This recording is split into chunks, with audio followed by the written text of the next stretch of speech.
You organize your content so that students can work on an independent pace. How do you go about approaching that? We've used Schoology. We were introduced to Schoology for our learning management system last year. And so what I do is I house all of my work that I want the students to research and or read about. I house it in within folders based on events, or based on, like in geography it's based on the continents and kind of the problems or things or themes that they have within each of the continents.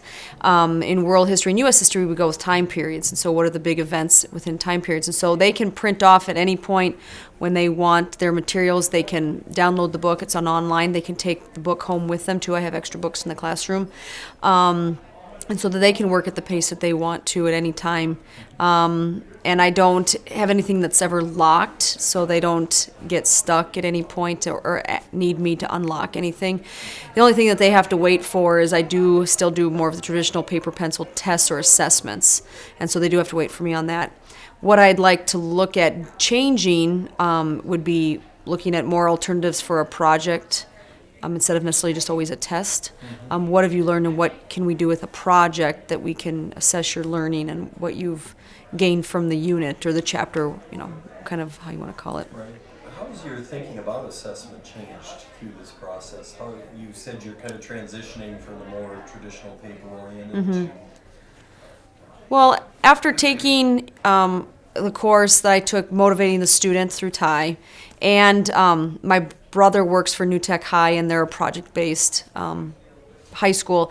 I'm looking at not just always, what do you know, like, rote memorization, but to motivate a student, I think you need to apply it to their own life. And so how can the French Revolution, which, was 200 years ago, and those people have all died, and, why do I need to know it? How does it apply, or what can you learn from that time period and apply it to things that are going on today, or events, or how can we create something that's not just a paper test? And for some students, that maybe that's the way they want to go. It's their choice.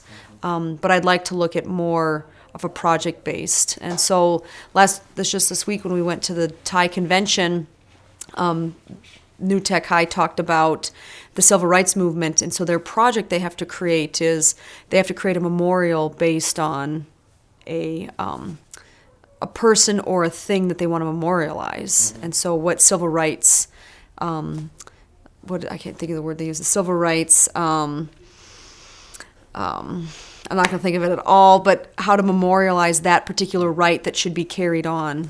Sure. So I think that was pretty cool that they took something that happened in the 60s, 50s and 60s, but yet they could then carry it over to something that's happening today that's their civil right that should not be discriminated against or taken away or should be memorialized somehow. So, Do you find that students can make that connection of relevance in a customized environment? I mean, where it's not just an assignment, but it's actually something that helps them move forward or grow with? I think some kids can be creative or somehow can apply it. I think other students need more direction on, well, what does that look like, or what do you want me to do, or how would I do that? I think, there are just that don't necessarily think as well outside the box. So they'll need a push or a nudge, and maybe that, those are the students that do the traditional paper and pencil test. But I do think that there are lots of students that are creative, or their creativity is curbed, and they just need to be told, why not? You can do whatever, you can do it. So Do you find student interest, how do you gauge student interest? So in some ways, I'm sure you have to find ways to kind of match interests with what they're learning, but how do you do that?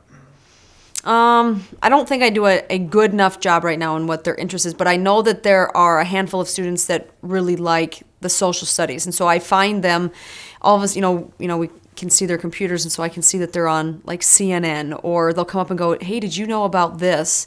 And I know that they've been engaged, that they found something, a side piece or something that they've dug deeper.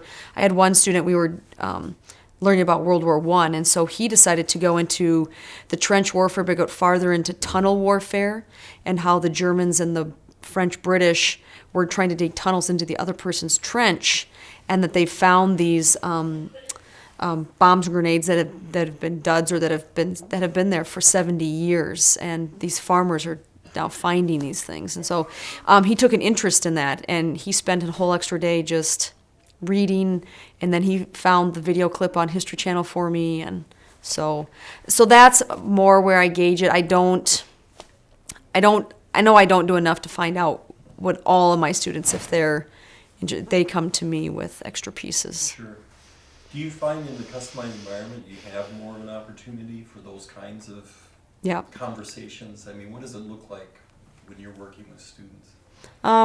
I would say I still have my stories that I like to tell, and so when they ask one small question, it ends up being usually about 10 minutes, and so I think they usually come up knowing if they have enough time to ask the question. But I'll usually go off a tangent, but then I'll go around and just say, what are you working on? And they'll say, well, did you see this? Or it's just really neat to find that they make a connection outside of what the one specific thing I had them go look for. They then went off on this tangent. The conversations tend to still be the stories and how especially within history, the causation, what one thing leads to the next, which leads to the next, or start to connect chapters and go, well, you remember this back here? Now we're going to revisit it again and how it's caused problems, throughout, like how the age of exploration and gaining territory is really going to lead to a lot of problems with imperialism and then into World War I, and just how things just build up and link. And But I also have conversations, because we're in that big room, I have conversations about geometry, and we have conversations about biology and science. I was trying to help some students with the change in temperature with heat and metals and waters. I got stuck, and Mr. Trapp had to come over. But it's just neat to make, and the students also see that you're not just one-dimensional, that I'm just social studies, because a lot of students have made the comment, well, how did you know that? You teach geography. I'm like, well, we know a lot more things than what you think. So, and I think we've gotten a better, I've just gotten to know students deeper and better within this particular program than I would have in my traditional. And I got to know a lot of those kids, and they were great kids. But here, you just, I don't know, you have a different relationship. And I think I don't want to use the word better because that makes it sound more elite, but I just feel that we have better relationships with our kids. Well, would you say it's at least a deeper, more one-to-one kind of contact with kids than traditional stuff? Yeah, and because you have them for more periods in the day, and we have them for years, not just the one class for one semester, 18 weeks. And you get to know about their family and their siblings. You get to know what their mom and dad does. Or, you might find out if they're going through a hardship and somebody's died or somebody's sick. Or you find out what their interests are. They really have a passion for cars. They really have a passion for drama. And you just find out more of what they're good at and what they struggle with. And they're willing to let you know. I mean, I've had students from last year who this year talk a lot more to me. They open up. The relationship's just stronger. Do you think your role as a teacher has changed in all this? Yeah. I know that I'm not the traditional teacher anymore where I conduct the lesson and then just feed them all this wonderful knowledge I have, and they're, of course, going to absorb everything. In the traditional, it's more I let them do the exploring. I let them try and figure out what they think it means and make the mistake, and then we correct it and go, well, why did you think that? And then try and push them in another direction if the answer's not correct. I've also found that we're almost like more mentors or counselors, and especially in their careers and what they are strong at, and cheerleaders, trying to encourage them that they can do more than what they think they can, or explore opportunities that they would never have thought of for themselves. I think everyone in the program, when you start off, well, I want to be a doctor or a nurse, or I'm going to be a teacher, and it's very pigeonholed, and try to broaden that a little bit. Mm-hmm. Do you find there are some kids that struggle in a customized environment, or is it something that once they get used to it, they're fine, or? There are a couple there are the ones that I found that struggle the most, ironically, are the students who are really good at school. They've been really good at school from kindergarten till 8th grade, up through our program. And, if the teacher tells them to do it, well, I'm going to do it, and this is what they want. And they showed me exactly what it needs to look like, and I can replicate exactly what needs to be done. They told me exactly what day it has to be on, how much time I should spend on it, what it looks like. And those students tend to struggle more. And those are your typical A students. They want to please the teacher. They struggle the most because you just go, okay, well, here you go. And then when would you like to have done? What would you like to do? What would you like to learn? And they're just, no.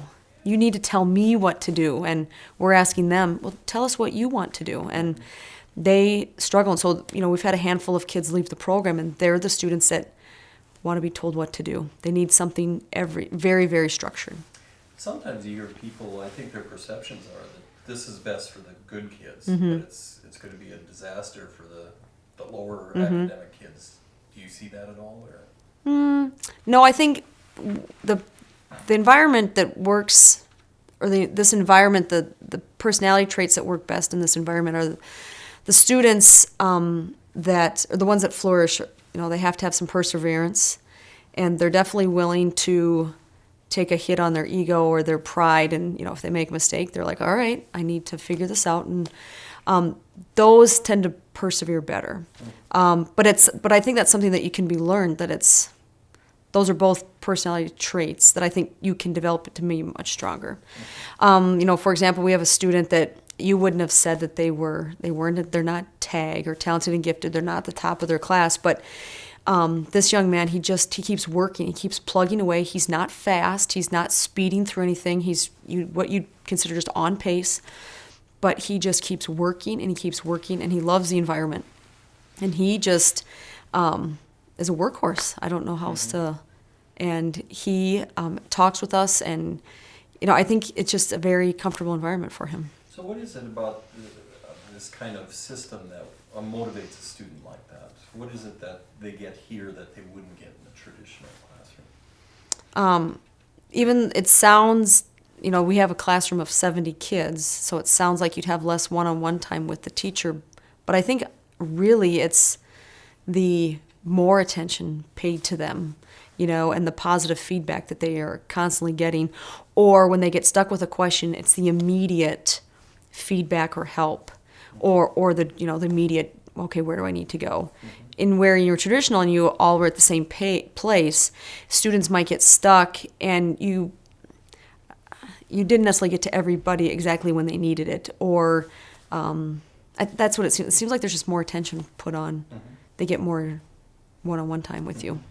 You mentioned you took the class Motivated Learner. Scott Simpson. Yep. Scott Simpson.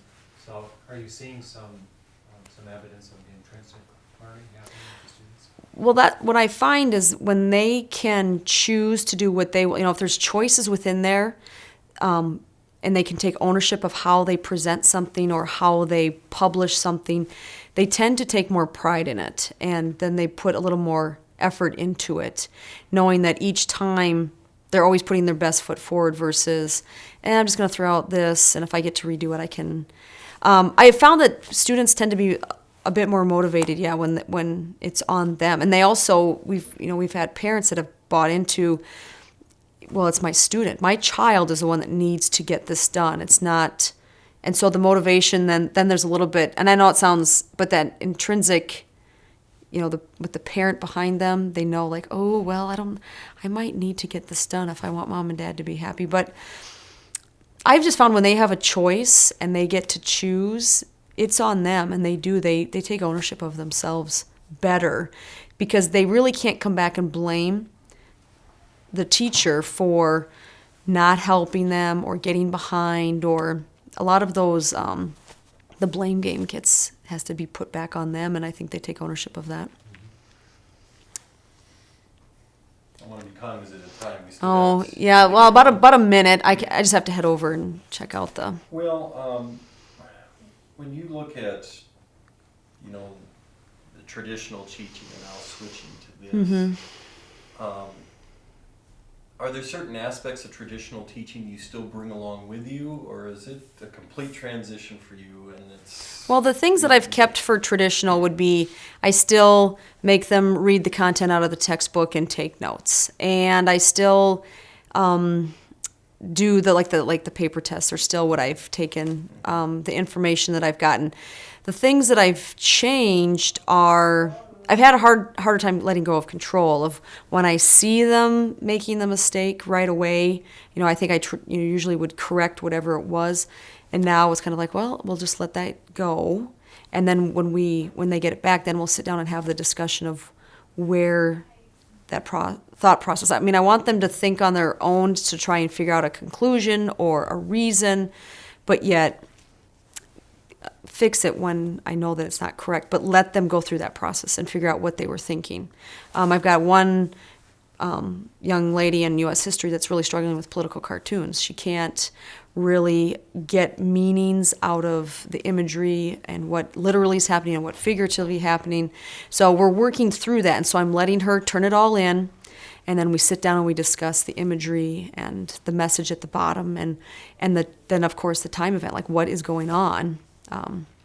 And so that's one where I kind of let them make those mistakes, and then we sit down and where I think when they used to work on that, I would go through each person, and go, no, let's go back, or I'd stop them before they'd finish their own journey through an assignment. Sure.